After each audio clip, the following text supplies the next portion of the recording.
Hola, muy buenos días. Mi nombre es Carolina Barco. Yo soy fellow de Infectología Pediátrica de la Universidad del Valle y hoy vamos a presentar el caso clínico de interés.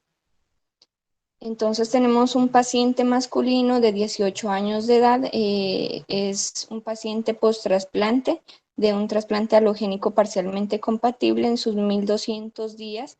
La indicación de trasplante fue una LLAT cortical de muy alto riesgo y ha tenido varias complicaciones post-trasplante, pero la de interés en este momento es un H crónico con compromiso hepático y pulmonar severo. De inmunosupresión ya no se ha administrado pues en los últimos meses y en este momento tiene prednisolona a dosis fisiológica.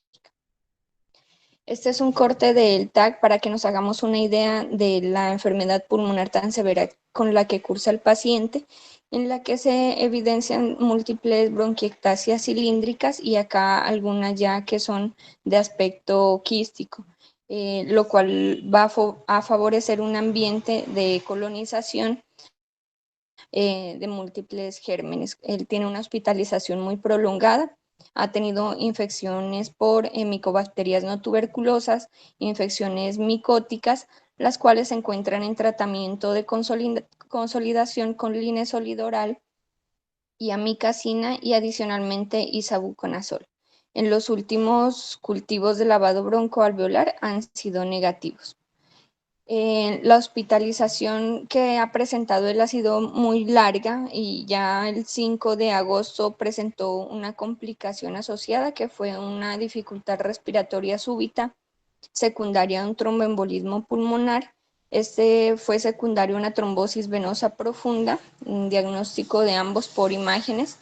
Requirió ventilación mecánica prolongada con varias extubaciones fallidas, por lo cual hubo necesidad de traqueostomía y adicionalmente pues una gastrostomía. El 17 de agosto presentó un deterioro respiratorio con aumento de parámetros ventilatorios, cambios en la secreción traqueal, por lo cual se solicitan cultivos con aislamiento de Pseudomonas aeruginosa productora de carbapenemasas y se realiza el diagnóstico de neumonía y traqueitis y adicional a esto pues una bacteriemia. Vamos a ver acá el cultivo de secreción traqueal, donde encontramos el aislamiento de pseudomonas con una resistencia a varios grupos de antibióticos, excepto uno, que es la colistina. Y en los aspirados traqueales previos, los resultados habían sido negativos hasta el 8 de agosto. Concomitantemente con esta muestra se toma un hemocultivo, el cual tiene el mismo aislamiento de pseudomonas con los mismos valores de MIC, y se toman unas pruebas adicionales que fue una prueba de un carba-NP que fue positivo, un test de ETA positivo, lo que hacía pues un diagnóstico presuntivo de una metalobetalactamasa. Los tamizajes o pues la valoración de otros antibióticos como el Astreonam y Ceftolozano, Tazobactam y Fosfomicina fueron resistentes con mix pues muy altos, mayores de 256. Este aislamiento fue de la línea arterial derecha. En este momento el aislamiento del catéter venoso central fue negativo, o sea, no se aisló y a los 2 días hubo un aclaramiento rápido de bacteremia con unos cultivos ya al 19 negativos tanto de la línea arterial como del catéter venoso central. Tenemos acá un control del aspirado traqueal para el 24 de agosto con el aislamiento del mismo germen con el mismo patrón de resistencia, por lo cual se decide cambio de la cánula de traqueostomía el 28 de agosto. Con esto se continuó un manejo antibiótico con Astreonam, polimixina y ceftazidime avibactam y se completó por 12 días sin complicaciones. Sin embargo, 2 semanas posteriores a esto se toman unos reactantes de control porque el paciente nuevamente con deterioro del patrón respiratorio y aumento de los parámetros ventilatorios. No presentó fiebre en este momento, pero sí hubo hipotensión y pues los cambios clínicos que acabo de mencionar y dado el antecedente de la colonización por pseudomonas, productora de carbapenemasas, se reinicia nuevamente el esquema antibiótico con Astreonam, polimixina y ceftazidime avibactam. Se retiró el catéter venoso y se implementó un PIC en el brazo izquierdo y también se hizo cambio de la línea arterial a la muñeca contralateral. Se solicitaron unas imágenes diagnósticas, una radiografía de tórax que nos muestra esta radioopacidad a nivel del lóbulo inferior derecho y bueno, este es el aislamiento del 3 de septiembre, o sea, de este episodio que estamos mencionando en este momentico. Este aislamiento es en aspirado traqueal y aquí llama la atención que esta cepa pues parece ser diferente a la que habíamos aislado inicialmente en el aspirado traqueal y en el hemocultivo. Sin embargo, el aislamiento en el hemocultivo sí sigue siendo el primero que se aisló con una resistencia a múltiples grupos de antibióticos, excepto a colistina, con los mismos micros. En este caso se aisló las pseudomonas en la línea arterial y en el catéter venoso central con una positividad inicial en la línea arterial. Los hemocultivos de control, al igual que el primer episodio, presentaron una negativización pues como rápida. A los 2 días ya teníamos hemocultivos negativos periféricos y de catéter venoso central, pues que fue el PIC, y no hubo complicaciones en este episodio.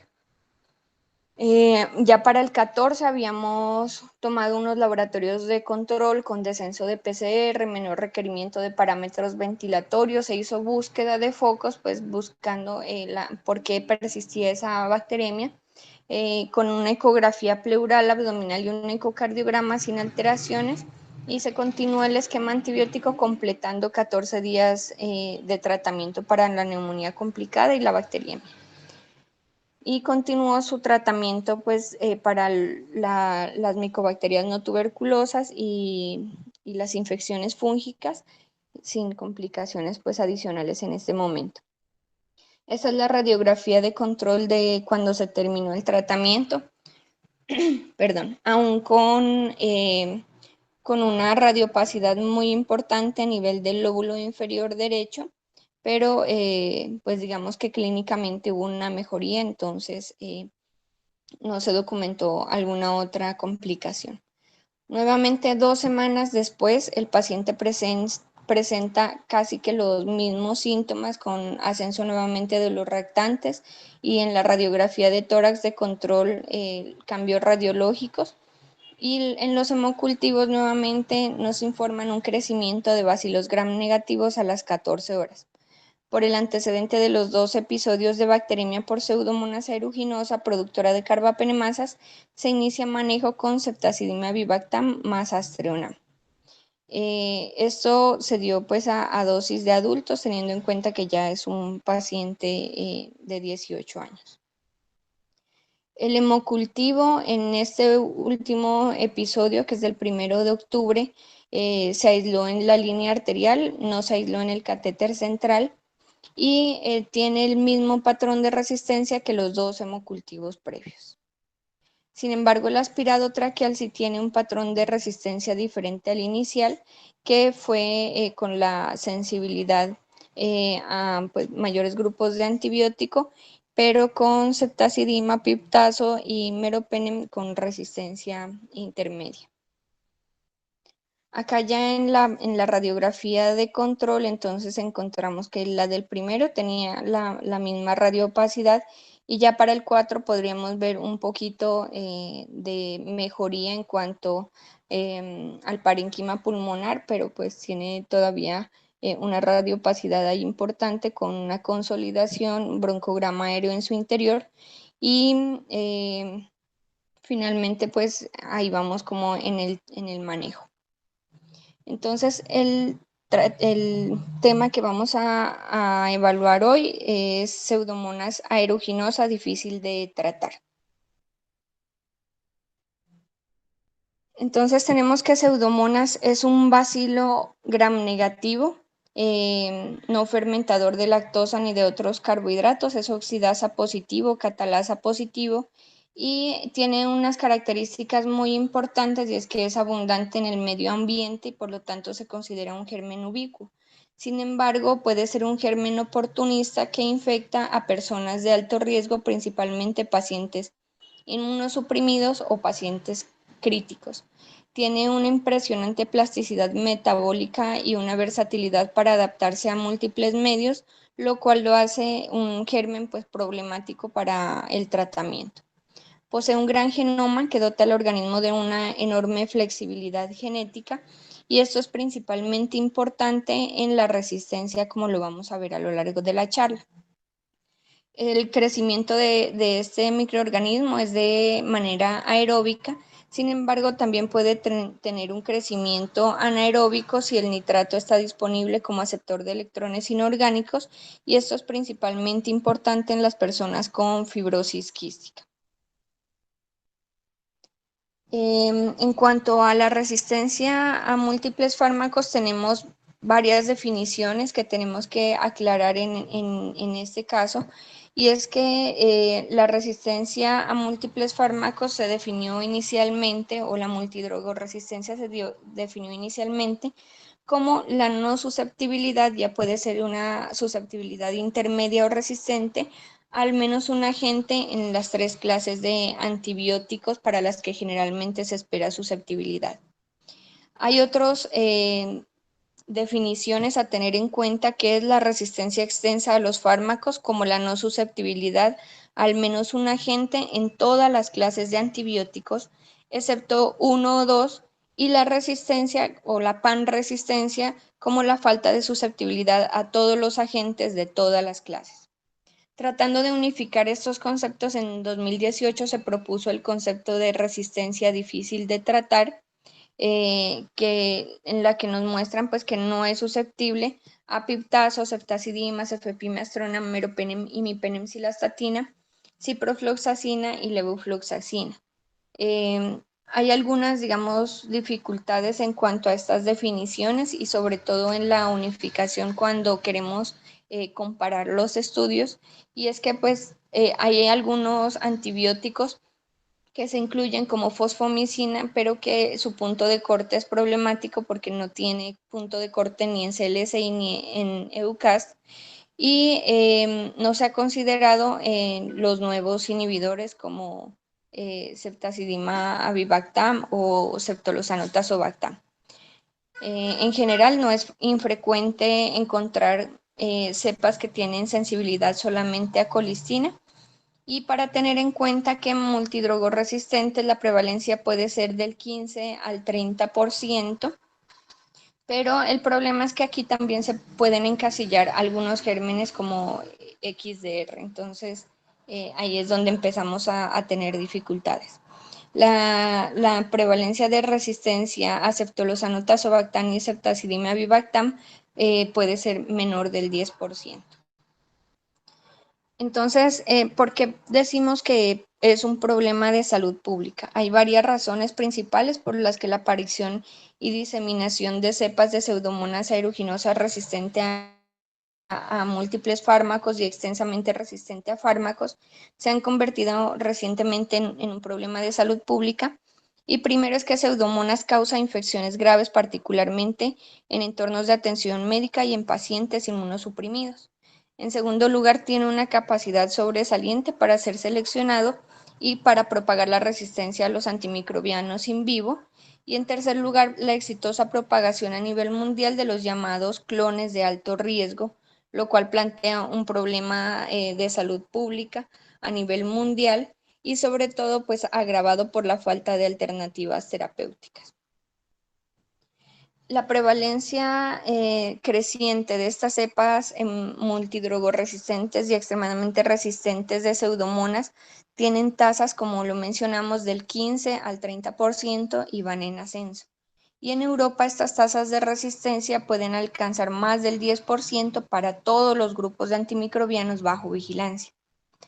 Vemos que en el 2015 los CDC declararon que el 13% de los aislamientos de pseudomonas eran resistentes a al menos 3 grupos de antimicrobianos, mientras que el 5.5 eran resistentes a los 5 grupos de antimicrobianos bajo vigilancia.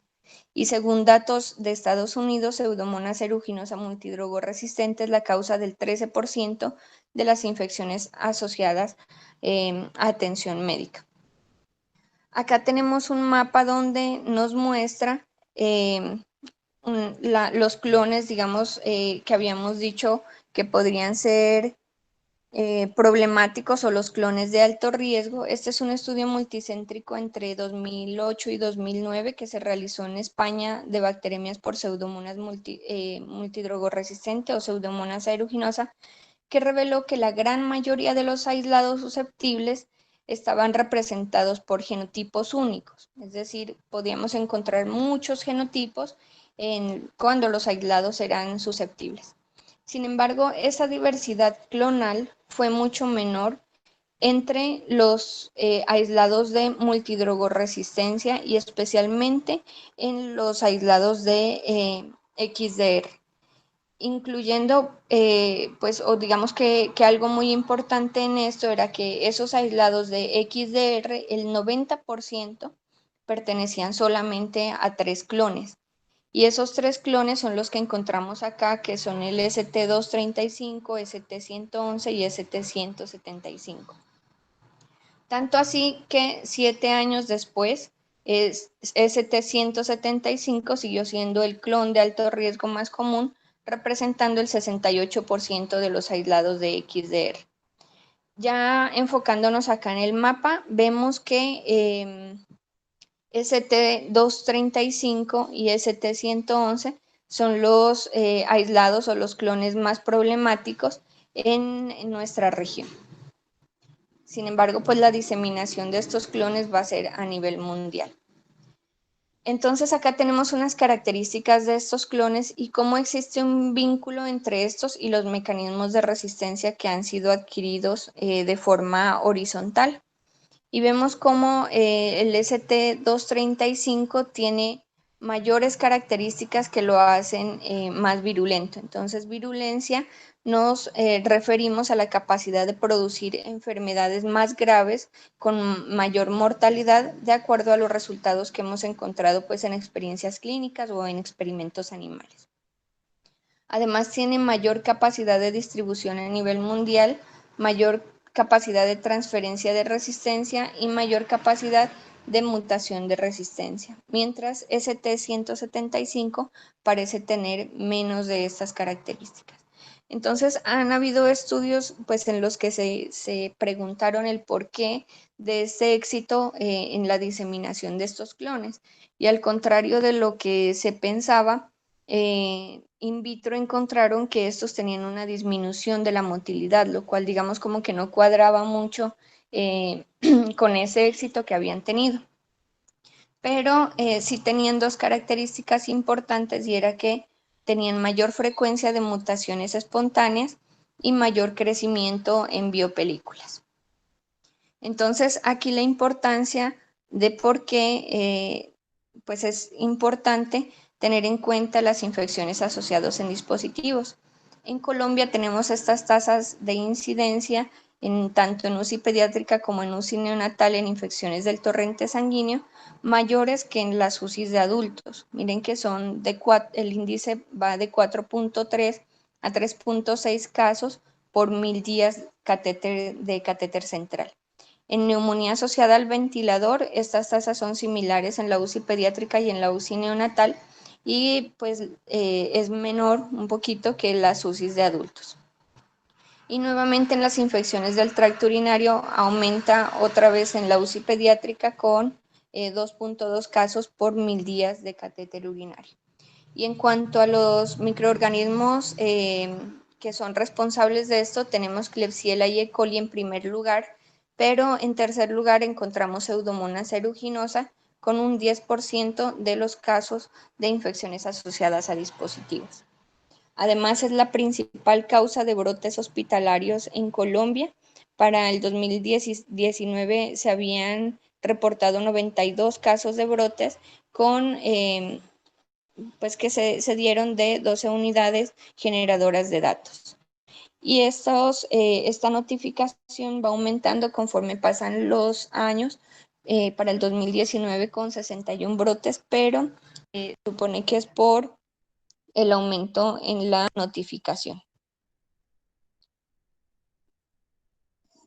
Acá tenemos entonces cuál es la población susceptible. Como ya lo habíamos mencionado, pacientes inmunodeprimidos, especialmente neutropénicos, pacientes críticos en UCI, y es la causa número 1 en neumonía asociada al ventilador e infecciones de heridas por quemaduras, ambas asociadas con una tasa de mortalidad muy alta, que puede llegar incluso hasta el 30%, pero esto pues va a variar de acuerdo a los sitios, digamos, donde nos encontremos.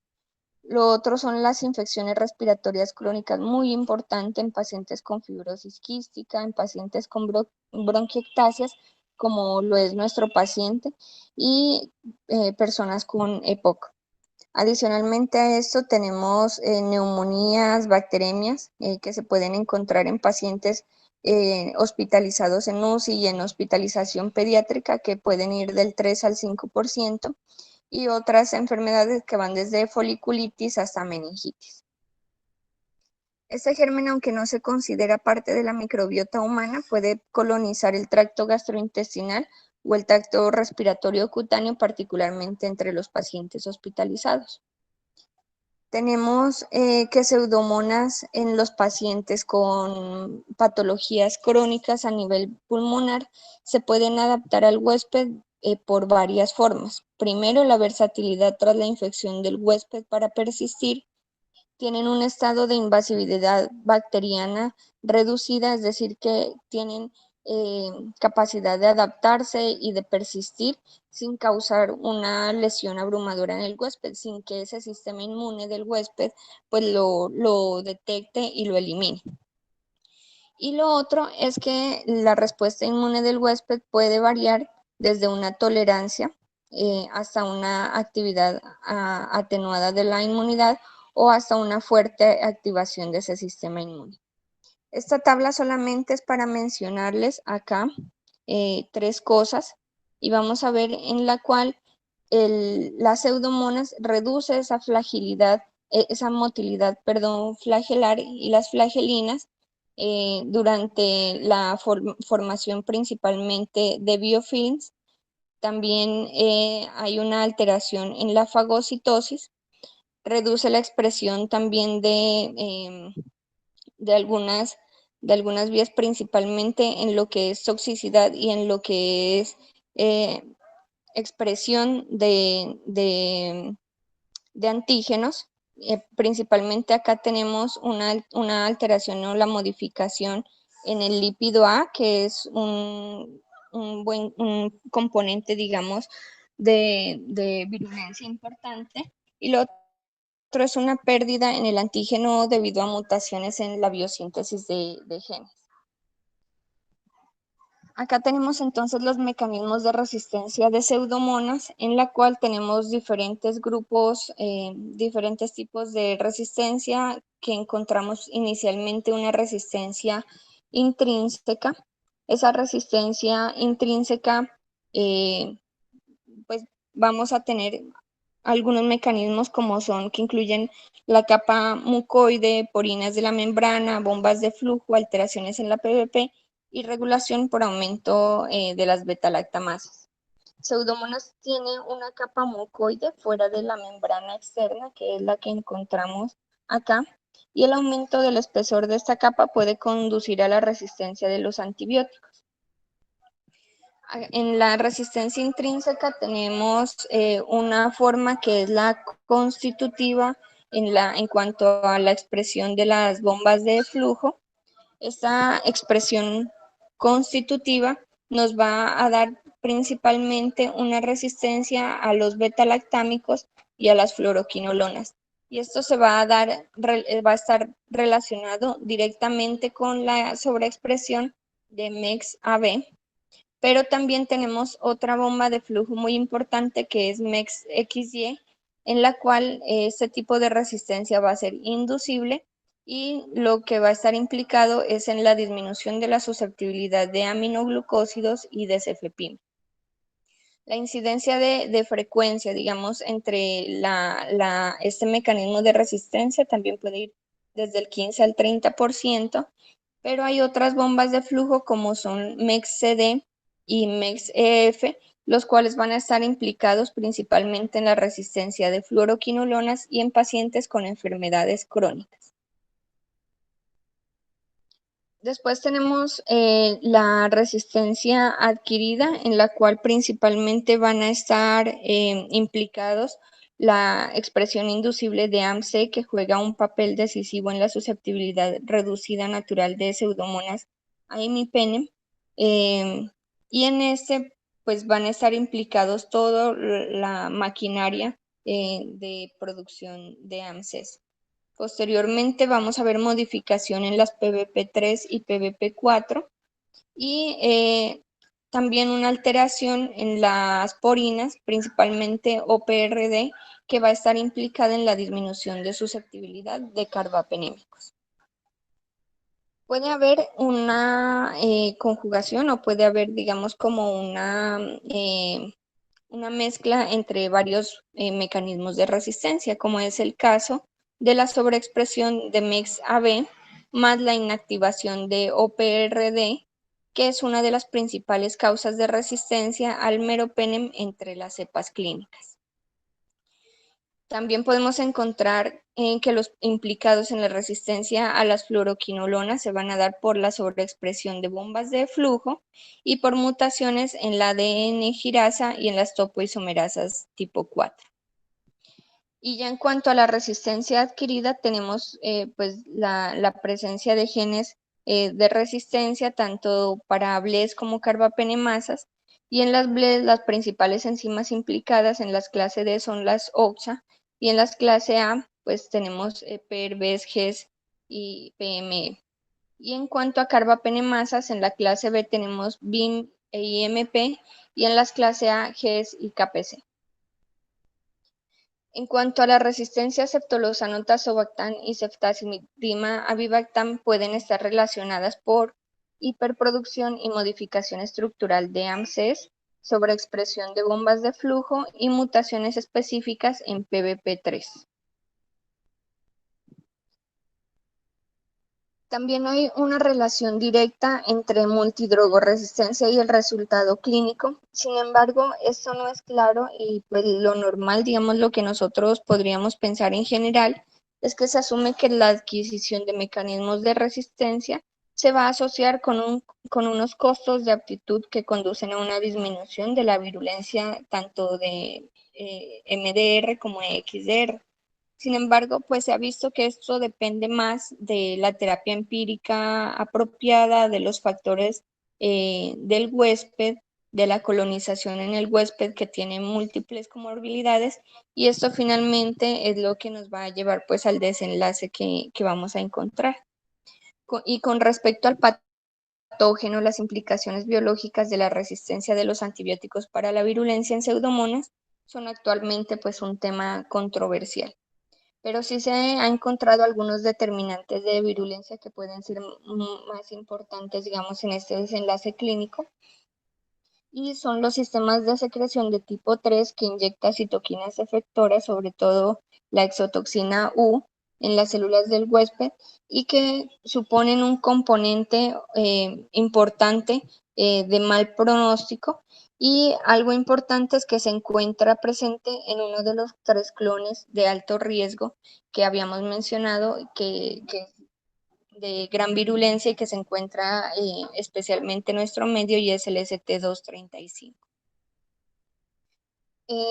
Tenemos como las carbapenemasas, un problema, digamos, comúnmente identificado en nuestro medio, y las carbapenemasas principalmente que encontramos en los aislamientos en nuestro país van a ser BIM, casi que en 2/3 y KPC en 1/3.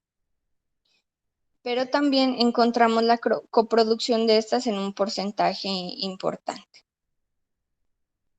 En cuanto a los aislamientos enviados para confirmación de carbapenemasa, sabemos que no todos son carbapenemasas en la resistencia a carbapenémicos, pero sí tienen un componente muy importante, siendo 3/4 de todos los aislamientos.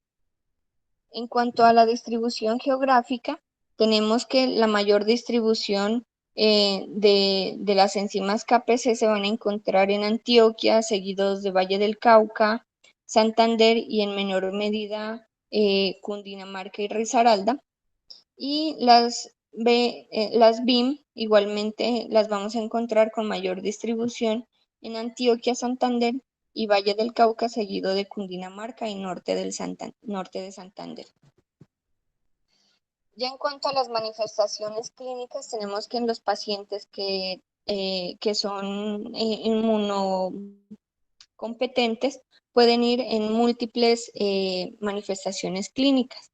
Puede ser una alteración ocular con una queratitis, que es más común en traumas oculares, otitis externa más común en pacientes con otitis crónica supurativa, endocarditis, que es usualmente secundario a cuerpos extraños o pues digamos que materiales protésicos, y también asociado a la válvula tricuspide.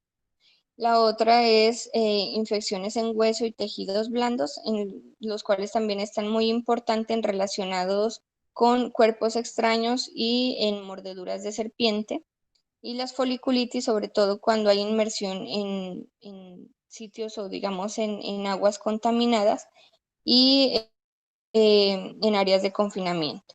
Y a nivel nosocomial, en infecciones del tracto respiratorio, importante las neumonías asociadas al ventilador, en el tracto urinario también relacionado con catéteres, y a nivel quirúrgico también relacionado con cirugías de neurocirugía, cirugías urológicas, y cirugías ortopédicas. Y ya en el huésped inmunosuprimido, pues principalmente la neutropenia es un problema importante tanto en morbilidad como mortalidad y pues importante en el pronóstico. Infecciones en el sistema nervioso central, y acá tenemos algo importante pues que es el ectima gangrenoso, que normalmente lo vamos a encontrar con áreas de necrosis central y que son una manifestación importante de septicemia. En HIV, pues también podemos encontrar neumonía y bacteremia. En pacientes quemados, supremamente importante y también acompañado con una alta mortalidad. Y en pacientes con fibrosis quística, como ya lo hemos mencionado. Acá tenemos la foto de unas lesiones en piel por pseudomonas en septicemia en un paciente que lo presentó como manifestación inicial de una neutropenia congénita. Y acá tenemos el ectima gangrenoso con esa lesión, con una necrosis central que es característica de pues del ectima, y que fue la manifestación de una enfermedad granulomatosa crónica. Ya en cuanto a la detección y el examen, pues los exámenes que podemos hacer, ya en el examen directo podemos encontrar pues pseudomonas, que es unos bacilos móviles y tienen formas de bastón, son gram negativos y se presentan como una sola bacteria, o la podemos encontrar en pares y ocasionalmente en cadenas cortas. Y en el cultivo podemos verlo ya como que en medios de cultivo a veces produce un olor dulce parecido a la uva o taco de maíz.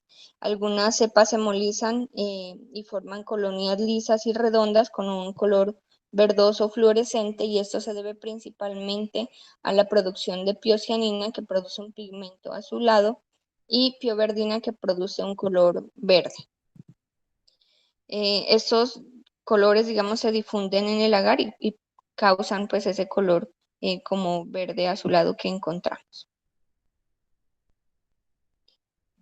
Y en cuanto ya a los test fenotípicos, entonces tenemos varios, dentro de los cuales vamos a tener inicialmente pues el CARBA-NP o el Blue Carba, que son ensayos bioquímicos basados en hidrólisis de imipenem, y nos van a dar la diferencia solamente de si tenemos o no carbapenemasas. No nos van a diferenciar una carbapenemasa, pues una enzima de otra. Y ya después, digamos, podemos tener otros test fenotípicos como el test de Hodge, en donde ellos nos muestran un control positivo, nos muestran acá un control positivo, un control negativo y acá la cepa del paciente. Donde en el control positivo, miren que se forma esta muesca, que es lo mismo que se presenta en la cepa del paciente y que no pasa en el control negativo. Este test de Hodge nos puede detectar enzimas de clase A, como la KPC, y la USA48 en menor medida. Posteriormente tenemos el test de ETA, en el cual el imipenem en este caso es resistente, no forma un halo. Sin embargo, en el test de ETA tenemos la prueba de disco combinada con pues el imipenem más el ETA, en la que se muestra un diámetro de zona mayor de 4 milímetros alrededor del disco, lo que nos indica la positividad para enzimas principalmente de clase B. Y finalmente acá el ácido borónico, en el cual sobre una cepa sensible se ponen 3 antibióticos, imipenem, ceftazidime y el ácido borónico. Y lo que se busca es la sinergia entre los 3 antibióticos, consiguiendo una deformidad en esos halos, que lo que hace es que se cause como una forma de huevo. Y este principalmente nos va a detectar KPC. Entonces acá vemos como un resumen de los test fenotípicos, lo que detectarían en el test de Hodge. Habíamos dicho KPC y OXA48, en el ácido borónico KPC, en ETA encontramos las de clase B, y en el carba-NP o glucarba pues detecta las 3. Acá tenemos las pruebas de flujo lateral, y en esta pues está el carba-5, que nos detecta las 3 enzimas, pero algo importante es que él sí nos diferencia las coproducciones o sí nos diferencia la presencia de una o de la otra, porque eso es lo que marca finalmente en la prueba. Pero tenemos varios problemas, y es que puede haber discordancia entre los métodos, entre el tiempo de reporte, y en algunos casos dependen de la distancia de los discos en que se pongan. Si los ponemos a una mayor o menor distancia, esto puede afectar el resultado. También se pueden ver afectados los resultados por las MIC del carbapenémico, por la capacidad de la enzima para hidrolizar, y pueden dificultarse la lectura o puede ser de difícil detección cuando hay coproducción de las enzimas. Y esto lo vamos a ver principalmente acá, donde vemos que cada uno de estos test pues tiene falsos negativos, falsos positivos, incluso con otros mecanismos de resistencia como la expresión o la disminución de la permeabilidad de las porinas. Entonces, a pesar de que tenemos como una forma en la que nos podemos guiar, pues esto no va a ser 100% confiable. Y para eso entonces es ideal tener la detección molecular, en la cual nos identifica esas familias de beta-lactamasas específicas. Yo creo que la mayoría estamos mayormente familiarizados con el FilmArray, pero sabemos que necesitamos un hemocultivo positivo y que nos detecta solamente pues KPC. No así el panel de neumonía, pero pues este obviamente va de un aspirado traqueal, esputo, pues en general una muestra respiratoria, y sí nos detecta más clases de enzimas. Y pues este sepsis flowsheet, que creo que no lo tenemos, nos detecta todas las enzimas que son de mayor relevancia. Y ya finalmente con el tratamiento, entonces tenemos la pregunta de por qué tenemos tantas dificultades. Y es que en los estudios publicados hay una alta heterogeneidad. Las infecciones y los pacientes que se reportan son diferentes. Hay una gran variedad en los regímenes de tratamiento, diferentes métodos y definiciones de resultados. Todo esto hace que haya un obstáculo en la comparación de datos, lo que impide que la posibilidad de un metaanálisis riguroso pues sea más complicada. Acá tenemos en primer lugar a las polimixinas. Ya hay varios pues, estudios, principalmente de cohortes, en los que nos dicen que esto es difícil como de unificar, pero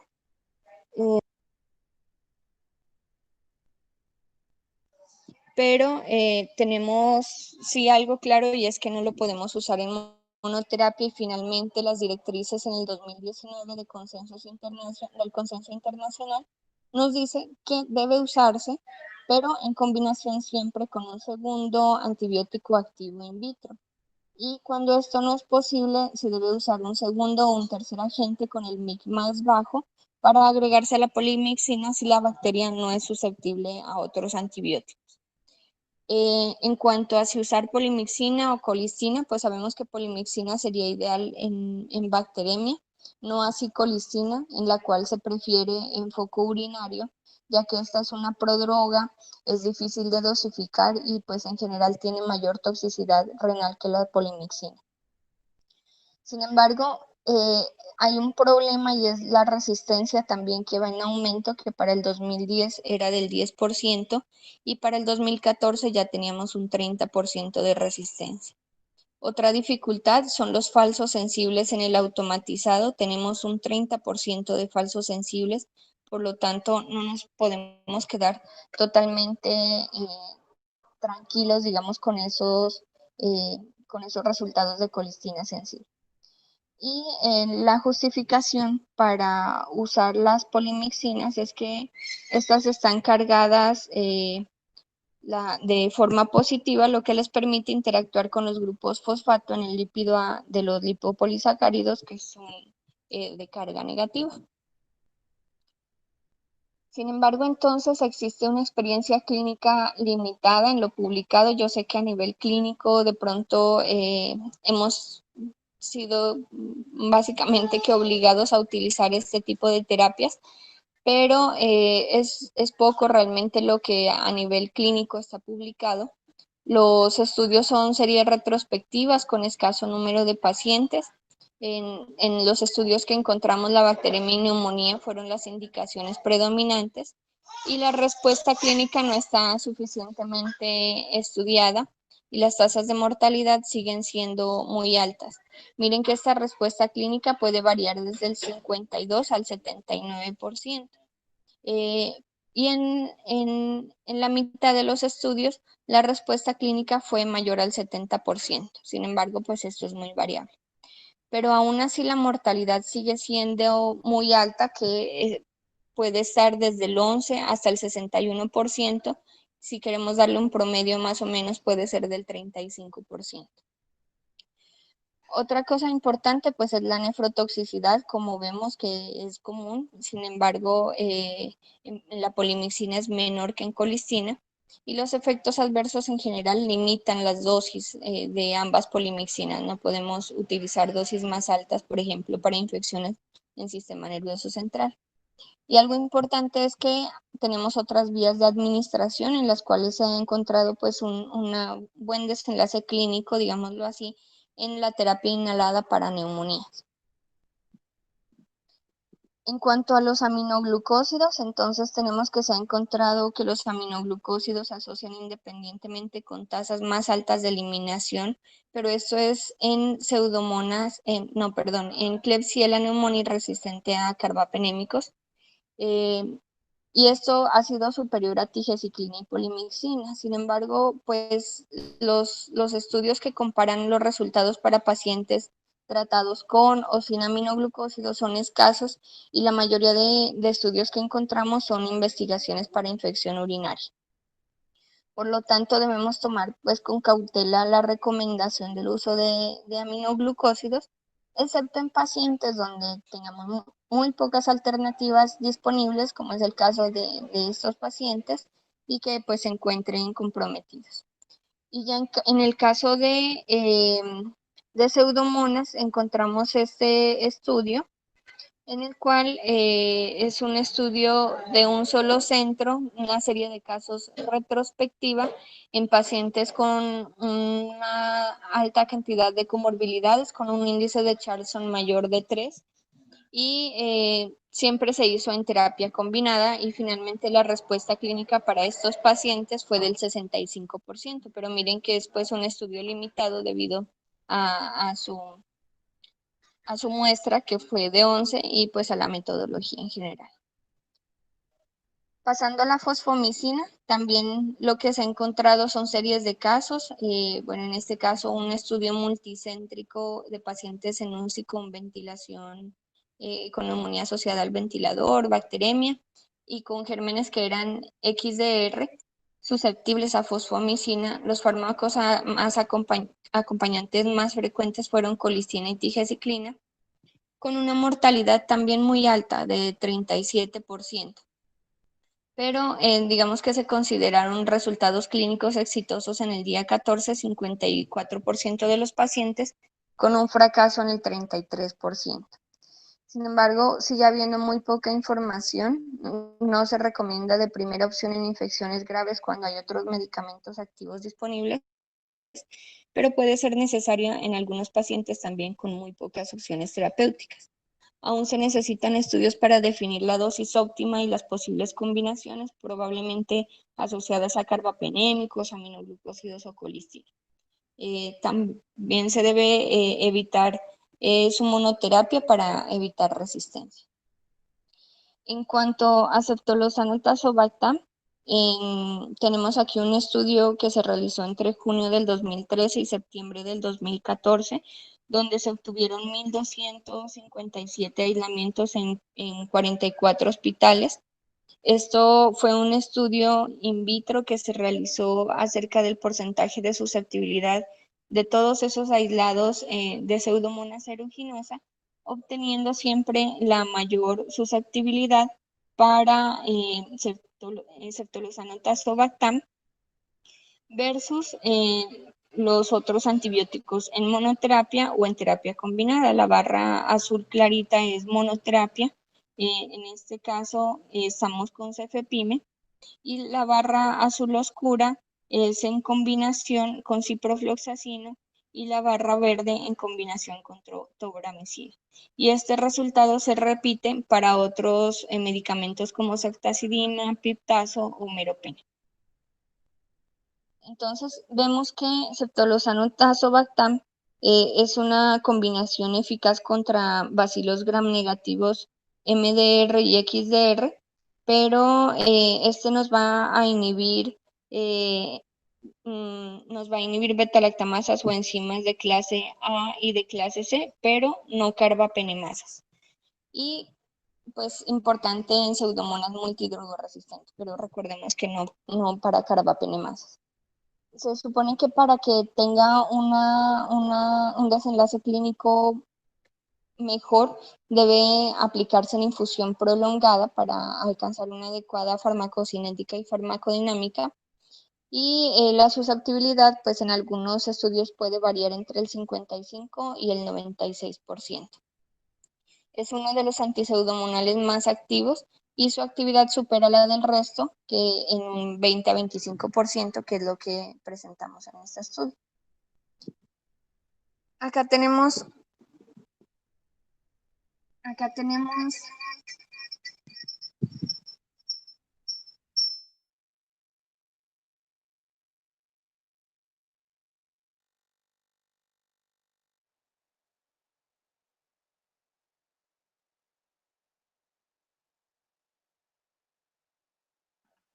creo que ahí se escucha ya nuevamente, qué pena. Acá tenemos la comparación de ceftolozano tazobactam versus polimicina u otros aminoglucósidos basados en regímenes para el tratamiento de pseudomonas multidrogoresistente, y tenemos un estudio de cohorte observacional multicéntrico y retrospectivo que lo que quiso fue evaluar la seguridad y eficacia comparativas frente a polimixinas y aminoglucósidos. Entonces acá en esta tabla vemos cómo ceftolozano tazobactam tuvo una mayor cura clínica versus polimixinas y aminoglucósidos. En este estudio fueron terapia combinada, la cual la terapia combinada fue mayor en el grupo de polimixinas y aminoglucósidos, pero miren cómo esa cura clínica tiene un OR ajustado de 2.6 versus pues, polimixinas y aminoglucósidos. En cuanto a mortalidad hospitalaria, no hubo diferencias, y en injuria renal aguda, que fue otro desenlace que ellos buscaron, pues se presentó como un factor protector. En cuanto a la población pediátrica, realmente pues no hay estudios, hay un estudio clínico en fase 1 en menor de 18 años, pero este estudio en específico lo que trató de buscar fue la dosis adecuada, teniendo como base ese ensayo clínico de fase 1 y los datos de 2 estudios en adultos. Esto se integró en una farmacocinética poblacional, evaluaron pues función renal y todo esto pues relacionado con el peso como los predictores más significativos de farmacocinética.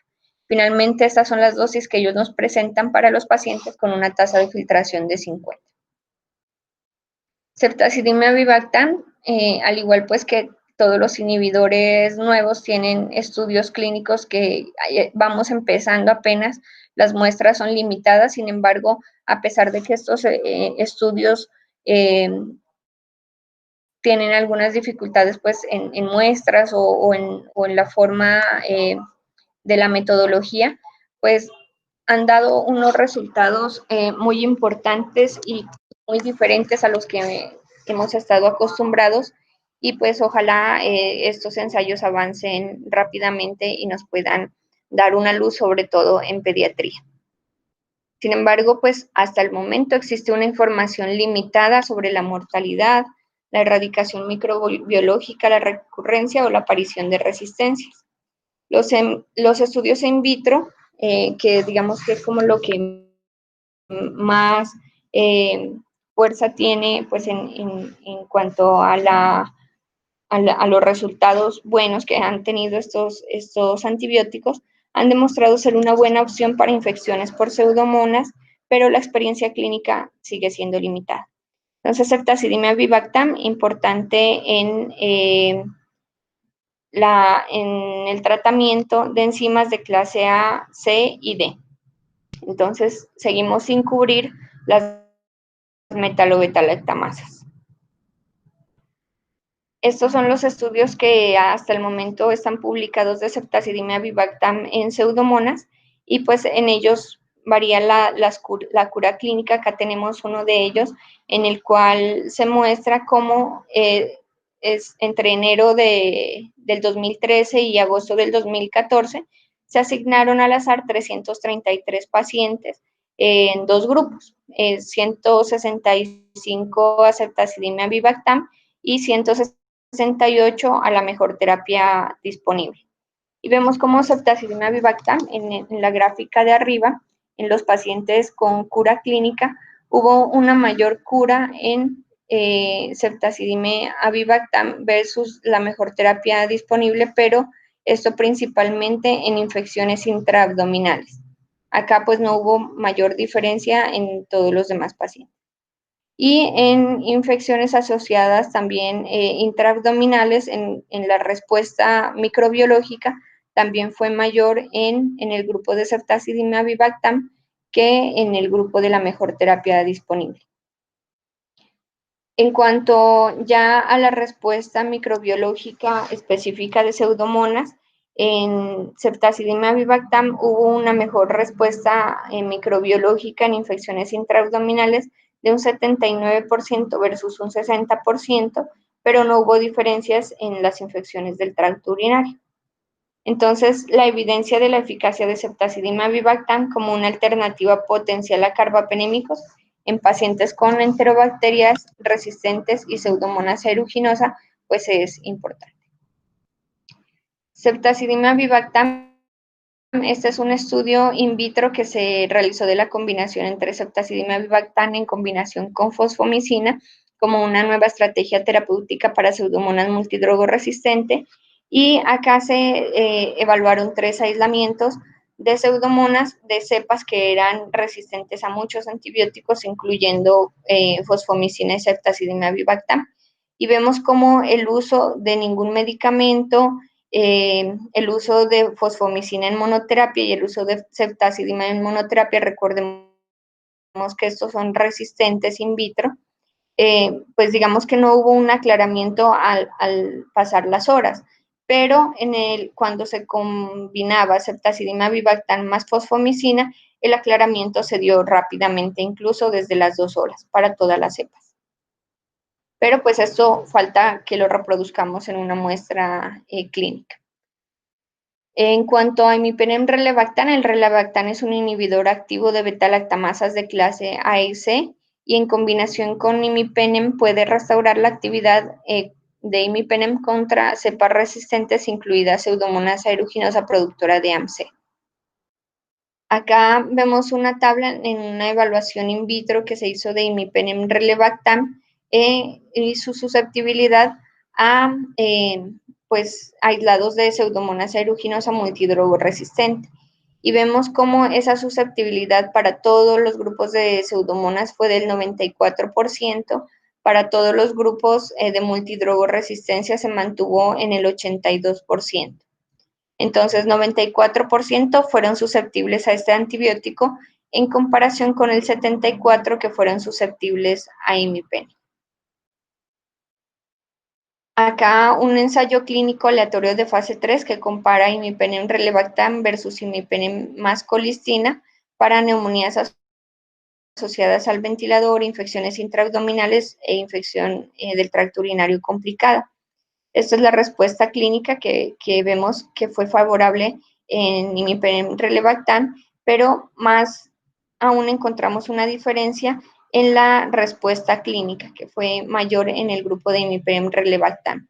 Y otra diferencia importante es en la mortalidad. En el grupo de imipenem relebactam fue del 10% versus un 30% en el grupo de imipenem colistina. Y lo mismo se reproduce en cuanto a menor toxicidad, sobre todo a nivel renal. Este es un resumen donde vemos que ceftazidime avibactam puede tener una respuesta variable a pseudomonas, pero importante que nos cubre enzimas de clase A y clase D, pero no las metalobeta-lactamasas. Ceftolozano tazobactam no para carbapenemasas, pero importante pues en pseudomonas multidrogo resistente. Imipenem relebactam también nos cubre clase A, clase C, pero no nos cubre metalobeta-lactamasas ni clase D. Y el cefiderocol, entonces vemos pues que es un agente que promete mucho, tiene la susceptibilidad, digamos, o tiene la capacidad de hidrolizar varias enzimas. Sin embargo, este tiene un warning de la FDA por exceso de mortalidad en gram negativo resistentes a carbapenem, lo cual pues digamos que aún continúa en estudio, pero hasta el momento la evidencia que hay en bacteremia no podemos utilizar cefiderocol, pero esto no se reprodujo en infecciones del tracto urinario. Entonces, en las guías aún se recomienda su uso en infecciones del tracto urinario.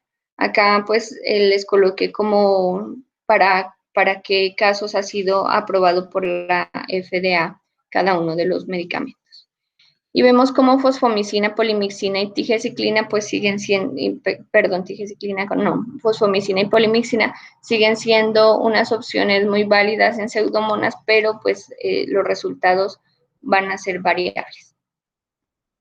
Y esto es el tratamiento que nos muestran las guías de ILSA de este año, en el cual nos recomienda tanto en cistitis como en pielonefritis el uso de ceftolozano tazobactam de primera línea, ceftazidime avibactam, imipenem relebactam, y también acá en el caso de pielonefritis nos recomienda cefiderocol, lo que les mencioné acerca del warning de la FDA con mayor mortalidad, como les dije, en bacteremia, pero otro tipo pues de infecciones de no tracto urinario.